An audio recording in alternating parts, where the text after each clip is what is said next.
Hello दोस्तों, ਅੱਜ ਆਪਾਂ ਜੋ ਗੱਲ ਕਰ ਰਹੇ ਹਾਂ ਆਪਣੇ 10th ਦੇ 3rd chapter linear equation in two variables ਦੋ ਚਲਾਂ ਵਿੱਚ ਰੇਖੀ ਸਮੀਕਰਨ ਦੀ ਗੱਲ ਕਰ ਰਹੇ ਹਾਂ। ਮਲਟੀਪਲ ਕੁਐਸਚਨ ਐਗਜ਼ਾਮ ਦੇ ਵਿੱਚ ਆ ਰਹੇ ਹੈ ਤਾਂ ਆਪਾਂ ਨੂੰ ਇਸ ਟੌਪਿਕ ਦੀ ਥੋਰੋਲੀ ਸਟੱਡੀ ਕਰਨੀ ਪੈਣੀ ਹੈ। ਟੌਪਿਕ 'ਚ ਕੀ ਕਨਸੈਪਟ ਹੈ, ਉਹਨੂੰ ਕਿਵੇਂ ਡਿਟੇਲ 'ਚ ਐਕਸਪਲੇਨ ਕੀਤਾ ਗਿਆ, ਆਪਾਂ ਜੋ ਉਸ ਡਿਟੇਲ 'ਚ ਗੱਲ ਕਰਦੇ ਹਾਂ। ਸਭ ਤੋਂ ਪਹਿਲਾਂ ਇੱਕ ਆਬਜੈਕਟਿਵ ਕੁਐਸਚਨ 9th ਕਲਾਸ ਤੋਂ ਮੈਂ ਸਟਾਰਟ ਕਰ ਰਿਹਾ ਇਸ ਨੂੰ। ਇੱਕ ਰੇਖੀ ਸਮੀਕਰਨ, a linear equation, the ਆਲੇਖ graph ਕੀ ਹੁੰਦਾ ਹੈ? The most important question, graph of a linear equation, ਰੇਖੀ ਸਮੀਕਰਨ ਦਾ ਜੋ ਗ੍ਰਾਫ ਹੁੰਦਾ ਹੈ ਉਹ ਕੀ ਹੁੰਦਾ ਹੈ? ਸਰਲ ਰੇਖਾ, straight line। तो graph of a linear equation is a straight line. रेखी समीकरण का जो ग्राफ हुंदा है वो की हुंदा है? एक सरल रेखा। ते नेक्स्ट, एक रेखी समीकरण दे अ लीनियर इक्वेशन हैज किन्ने हल ने? अनंत हल ने, इनफाइनाइट हल ने। A linear equation has infinitely many solution. Reason की हुंदा है? मैं दोनों टर्म्स ਨੂੰ ਹੁਣ ਲਾਈਨ ਨੂੰ ਕੰਬਾਈਨ ਕਰ ਰਿਹਾ ਕਿਉਂਕਿ ਜਦੋਂ ਆਪਾਂ ਇੱਕ ਰੇਖੀ ਸਮੀਕਰਨ ਦੀ ਗੱਲ ਕਰਦੇ ਹਾਂ ਉਹਦਾ ਗ੍ਰਾਫ ਇੱਕ ਸਟ੍ਰੇਟ ਲਾਈਨ ਹੈ। ਉਹ ਸਟ੍ਰੇਟ ਲਾਈਨ ਕਿਸੇ ਵੀ ਤਰੀਕੇ ਦੀ ਹੋ ਸਕਦੀ ਹੈ, ਜਿਵੇਂ ਵੀ ਹੋ ਸਕਦੀ ਹੈ। ਤਾਂ ਮੋਸਟ ਇੰਪੋਰਟੈਂਟ ਹੁਣ ਜਿਹੜੇ ਇਹਦੇ ਸੋਲੂਸ਼ਨ ਇਹਦੇ ਹੱਲ ਹੈ, ਜਿੰਨੇ ਇਹਦੇ ਉੱਪਰ ਪੁਆਇੰਟਸ ਹੋਣਗੇ ਉਹਨੇ ਇਹਦੇ ਉੱਪਰ ਸੋਲੂਸ਼ਨ ਹੋਣਗੇ। ਤਾਂ ਇਹਦਾ ਮਤਲਬ ਇੱਕ ਰੇਖਾ ਦੇ ਉੱਪਰ ਕਿੰਨੇ ਹੱਲ ਨੇ, किन्ने पॉइंट्स ने, उत्थे इनफाइनाइट अनंत पॉइंट्स ने। ਇਹਦਾ मतलब की है? एक रेखी समीकरण, देखो वर्ड की है इत्थे एक है, एक रेखी समीकरण दे इनफाइनाइट सोल्यूशन है। ठीक, उस तो बाद हुण आपां अगे गल करदे हां थोड़ी जी, क्योंकि आपां ना जो 10th क्लास का टॉपिक है ਉਹਦੇ ਵਿੱਚ दो समीकरणों ने रेखी समीकरणों का जोड़ है। ਇਹਦੀ ਜਿਹੜੀ ਸਟੈਂਡਰਡ ਫਾਰਮ ਹੁੰਦੀ ਹੈ ਉਹ ਹੁੰਦੀ ਹੈ ax plus by plus c is equal to 0 where जिथे a बराबर नहीं 0 दे ਅਤੇ b बराबर नहीं 0 दे। c हो सकता है। ठीक, ਹੁਣ ਇੱਥੇ ਤਿੰਨ ਟਾਈਪਸ ਬਣਦੀਆਂ ਨੇ, ਮੈਂ ਤਿੰਨਾਂ ਦੀ ਡਿਟੇਲ 'ਚ ਗੱਲ ਕਰੂੰਗਾ। ਇਹ ਵੀ ਹੋ ਸਕਦਾ ਤੁਹਾਨੂੰ ਕੱਲੇ x ਦੇ ਫਾਰਮੈਟ 'ਚ ਮਿਲ ਜੇ, ਇਹ ਵੀ ਹੋ ਸਕਦਾ ਤੁਹਾਨੂੰ ਕੱਲੇ y ਦੇ ਫਾਰਮੈਟ 'ਚ ਮਿਲ ਜੇ, ਇਹ ਵੀ ਹੋ ਸਕਦਾ ਤੁਹਾਨੂੰ x ਤੇ y ਦੋਹਾਂ 'ਚ ਮਿਲ ਜੇ। ਮੇਰੇ ਕਹਿਣ ਦਾ मतलब C खत्म कर दें, क्योंकि जो C है इत्थे वो अचल संख्या है, कांस्टेंट टर्म है, विदाउट एक्स वाई है। ये भी हो सकता है वो इत्थे नूं की कर दें, खत्म कर दें। तो फिर अपने को तीन शर्तां ने। पहली शर्त सिर्फ x के फॉर्मेट, तो ये कुछ भी हो सकता है। 2x बराबर है 4, x बराबर -3 डिपेंड करता है। सेम y बराबर -2, 2y बराबर मतलब कला y होना चाहिए। इत्थे x ਅਤੇ y कहने का मतलब जी कॉन्स्टेंट टर्म आप गल करते हैं, क्योंकि जो रेखी समीकरण की आप गल करते हैं तो पूरा स्टैंडर्ड फॉर्म आ है, आ टर्म उत्थे नहीं होनी होंगी। आ तीन केस बननगे। हुण जो तिन्ना केसिस की गल करते हैं ना, तो देखो बड़ी इंपॉर्टेंट चीज़ां बाहर निकलदी है। जदों तक कल्ले x की गल करनगे तो जिहड़ा इहदा ग्राफ है, ग्राफ वो आ बनूगा स्ट्रेट लाइन।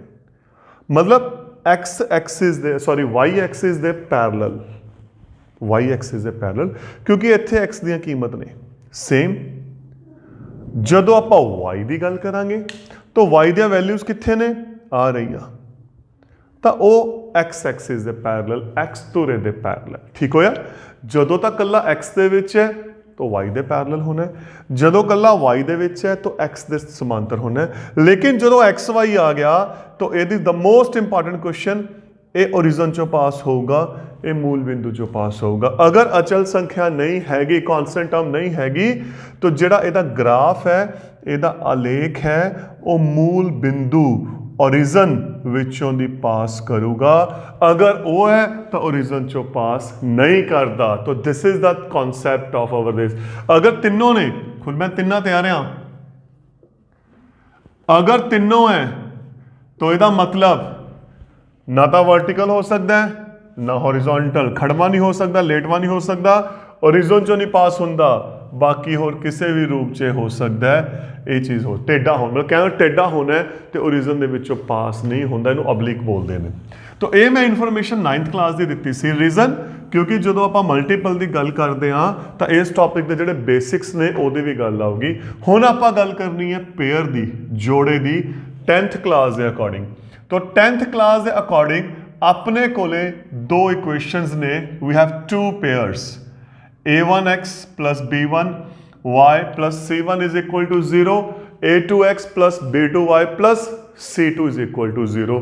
तो क्लियर है अगर दो लाइंस ने तो दोहां का जो ग्राफ है सरल रेखा है पहले का भी सरल रेखा है दूसरे का भी सरल रेखा है। तो अपने कोले दो लाइन्स होणगियां तो दो लाइन्स के केस किहड़े-किहड़े बनणगे हुण आपां उस ते गल करदे हां कि दो लाइन दे केस सब तो पहला आपस कटनगियां दूसरा नहीं कटदियां तीसरा लाइन दे ऊपर लाइन आ जू। तो यह हो गया काटवियां रेखावां इंटरसेक्टिंग लाइन्स ये हो गया समांतर रेखावां पैरेलल लाइन्स ते ए ने संपाती रेखावां कोइंसीडेंट लाइन्स। ਜਦੋਂ ਤਾਂ ਇੱਕ ਲਾਈਨ ਸੀ ਜਿਹੜੀ ਆਪਾਂ ਪਹਿਲਾਂ ਗੱਲ ਕੀਤੀ ਸੀ ਇੱਕ ਲਾਈਨ ਦੇ ਉੱਪਰ ਜਿੰਨੇ ਬਿੰਦੂ ਹੁੰਦੇ ਨੇ ਇੱਕ ਲਾਈਨ ਦੇ ਉੱਪਰ ਉਹ ਇਹਦੇ ਹੱਲ ਹੁੰਦੇ ਨੇ। ਪ੍ਰੋਬਲਮ ਜਦੋਂ ਦੋ ਲਾਈਨ ਆ ਜਾਂਦੀਆਂ ਤਾਂ ਜਿਹੜਾ ਇਹਨਾਂ ਦਾ ਕਾਮਨ ਪੁਆਇੰਟ ਹੋਊਗਾ ਸਾਂਝਾ ਪੁਆਇੰਟ ਹੋਊਗਾ ਦੋਨੋਂ ਲਾਈਨਸ ਦਾ ਉਹ ਹੱਲ ਹੋਊਗਾ। ਇੱਥੇ ਦੇਖਦੇ ਹਾਂ ਇਹ ਦੋਨੋਂ ਲਾਈਨਸ ਇੱਥੇ ਕੱਟ ਰਹੀਆਂ ਨੇ ਇੱਕ ਪੁਆਇੰਟ ਤੇ ਤਾਂ ਇਹਦਾ ਮਤਲਬ ਇਹਦਾ ਇੱਕ ਹੱਲ ਹੋਣਾ it has one solution unique solution ਆਪਾਂ ਜਿਸ ਨੂੰ ਬੋਲਦੇ ਹਾਂ। ਠੀਕ ਇਹ ਕਿਤੇ ਵੀ ਨਹੀਂ ਕੱਟ ਰਹੀਆਂ ਦੇਖੋ ਇਹਨਾਂ ਦਾ ਗੈਪ ਹੈ ये किते भी नहीं कट रही तो यदा मतलब कोई हल नहीं। पैरेलल लाइन्स के केस की आ गया नो सॉल्यूशन। इत्थे संपाती का मतलब लाइन के उपर लाइन आ गई तो यदा मतलब जिन्ने पॉइंट लाइन के उपर ने वो सारे कॉमन है तो यदा मतलब फिर इत्थे की हो गया अनेका हल ने इनफाइनाइटली मैनी सॉल्यूशंस है। तो ये अपना एक ग्राफिकल कॉन्सैप्ट है अगर लाइन इंटरसेक्ट कर दिया ने काट एक दूसरे को कट दिया ने तो एक सोल्यूशन होगा वन यूनिक सोल्यूशन होना है विलक्षण हल होना है। अगर पैरेलल लाइन्स ने समांतर रेखावां ने क्योंकि वो आपस किसी बिंदु ते नहीं कट दियां तो जेड़ा अपना की होना है कोई हल नहीं। अगर संपाती रेखावां आ गई तो इनफाइनाइट ने। तो हुण एक इंपॉर्टेंट चीज़ होर है एक टर्म है अपने कोले मैथ दे विच थोड़ी जी यूज़ की हुई इन्होंने संगत असंगत कॉन्सिस्टेंट इनकॉन्सिस्टेंट आया। What is the meaning of संगत कॉन्सिस्टेंट ਇਹਦਾ मतलब की है हल इट हैज सोल्यूशन। हुण ਇਹਦਾ मतलब सोल्यूशन वो चाहे एक सोल्यूशन है यूनिक है चाहे अनेक है इनफाइनाइट है दोनों केस है सोल्यूशन होना चाहिए वो इत्थे भी है इत्थे भी है तो ये कॉन्सिस्टेंट ने। तो इस केस आप बोलते हैं अगर दो रेखी समीकरणों का दे जो हल ने विलक्षण हल या अनेका हल ने if a pair of linear equation has unique solution and infinitely many solution that equations are called consistent उन्होंने संगत समीकरण बोलते हैं। ठीक तो फिर असंगत का मतलब की हो गया हल नहीं। तो सिर्फ अपने को एको ही केस है वो है पैरेलल लाइन्स। तो फिर इतने एक देखो क्वेश्चन किन्ने बन रहे इतने पहला क्वेश्चन अगर ग्राफ इंटरसेक्टिंग है काटवियां रेखावां तो की हल होगा जे हल यूनिक है या विलक्षण हल है तो ग्राफ कहे जाऊगा। पहला तो क्वेश्चन आई क्रॉस हो गए। दूसरा अगर समीकरण संगत ने तो दो केस बन गए एक हल या अनेक हल। अगर समीकरण असंगत ने तो कोई हल नहीं। या अगर ग्राफ समांतर रेखावां है तो समीकरण की ने संगत ने या असंगत ने। तो ये चीज़ बड़ी इंपॉर्टेंट है इत्थे आपां गल ध्यान रखने आप ग्राफ का ये आपस में किवें भी क्वेश्चन इत्थों पूछे जा सकते हैं। हुण आपां गल करते हैं अलजबरिकली समीकरणों के हिसाब नाल आपां दो समीकरण ने अपने को जो स्टैंडर्ड फॉर्म है फर्स्ट आह सैकेंड आह। तो सब तो पहला वट वी विल डू की करांगे इन्हां दा अनुपात इन्हां दी रेशो दैन इन्हां दी रेशियो या तो यह इक्वल नहीं आती, बराबर नहीं आते, तो या ये बराबर आएंगे। सिंपल जी गल है, दो फंडे ने, या बराबर आएंगे या बराबर नहीं आते। अगर ये बराबर नहीं आते तो ओके है जी, इत्थे विलक्षण हल है, यूनीक सोल्यूशन है, एक हल है, ओके हो गया जी। पर अगर ये बराबर आ गए उस टाइम आप तीसरी फाइंड करांगे, थर्ड रेशो C1/C2। हुण या तो ये बराबर आऊ या यह बराबर नहीं आती, आइदर इट इज इक्वल और इट इज नॉट इक्वल। अगर ये इक्वल आ गई तो अनेका हल ने, इनफाइनाइट सोल्यूशन है, तो वो केस बन गया। तो अगर ये बराबर नहीं है तो कोई हल नहीं, नो सोल्यूशन। ठीक, हुण मैं पिछला नाल जोड़ रहा। अगर विलक्षण हल सी तो जो ग्राफ सी वो काटवियां रेखावां सी, इंटरसेक्टिंग लाइन सी। ठीक, अगर अनंत हल से, इनफाइनाइट सोल्यूशन सी, तो जो ग्राफ सी वो संपाती रेखावां सी, which are called coincident lines.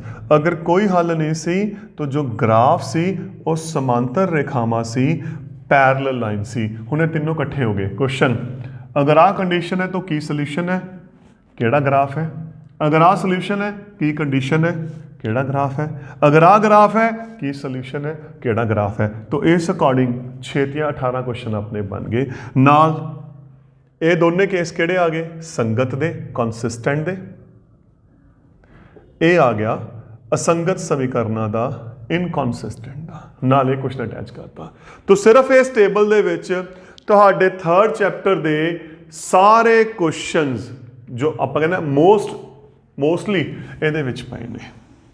हुण इस तो बाद क्वेश्चनस होर देखो किस किस टाइप के क्वेश्चनस बन सकते हैं। तुहानू एक क्वेश्चन देती, सपोज आ देता, आप 2-3 एग्जाम्पल्स लिख रहे हैं। एक आप आ लेके चलते हैं,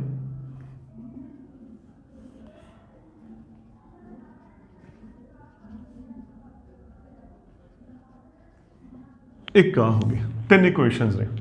वो की कह सकते हैं, इन्हों का ग्राफ की है, आलेख की है, इन्हों का सोल्यूशन किस टाइप का डिपेंड करता है। तो लेट अस सी, सब तो पहला सॉल्व करांगे इन्हों 2/4 1/2, साइन निशान लेके चलना है, -1/2।